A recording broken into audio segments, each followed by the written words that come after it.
नमस्कार मित्रांनो, तर स्वागत आहे तुमचं आमच्या यूट्यूब चॅनलवरती। हल्ली आता मराठी मालिका माझ्या नवऱ्याची बायकोमध्ये सौमित्रची भूमिका बजावत असलेले अभिनेता अद्वैत दादरकर हे सोशल मीडियावर खूप जास्त चर्चेत येऊ लागले आहेत आणि आता तर यांच्याबद्दल खूप लोक जाणून घेण्यास इच्छुक आहेत। तर आज आपण आजच्या व्हिडिओमध्ये अद्वैत दादरकर यांच्याबद्दल सविस्तरपणे माहिती जाणून घेणार आहोत। व्हिडिओ खूप जास्त इंटरेस्टिंग होणार आहे, म्हणून व्हिडिओला शेवटपर्यंत नक्की पहा व चॅनलवरती नवीन असाल तर तुम्ही आमच्या यूट्यूब चॅनलला सबस्क्राइब नक्की करा।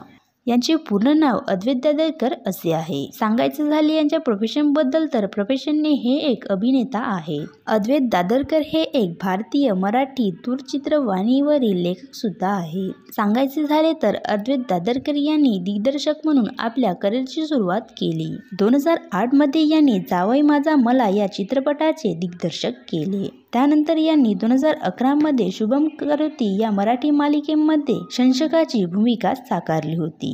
नंतर 2012 मध्ये त्यांनी राधा ही बावरी मालिकेमध्ये हिक्टर डिस्कोटाची भूमिका बजावली होती। त्यानंतर यांनी 2016 मध्ये माझ्या नवऱ्याची बायको या मराठी मालिकेत सौमित्रची मुख्य भूमिका साकारली होती व अद्वैत यांची सौमित्रची भूमिका लोकांना खूप जास्त आवडू लागली व तेव्हापासूनच अद्वैत दादरकर यांना एक वेगळीच ओळख मिळू लागली। तर मित्रांनो, तुम्हाला अभिनेता अद्वैत दादरकर यांचे अभिनय बघायला कसे वाटते हे आम्हाला कमेंट्स करून नक्की सांगा। जर तुम्ही अद्वैत दादरकर यांचे फॅन्स असाल तर तुम्ही आमच्या व्हिडिओला लाईक करावा। असेच नवनवीन व्हिडिओ पाहण्यासाठी आमच्या यूट्यूब चॅनलला सबस्क्राइब नक्की करा। धन्यवाद।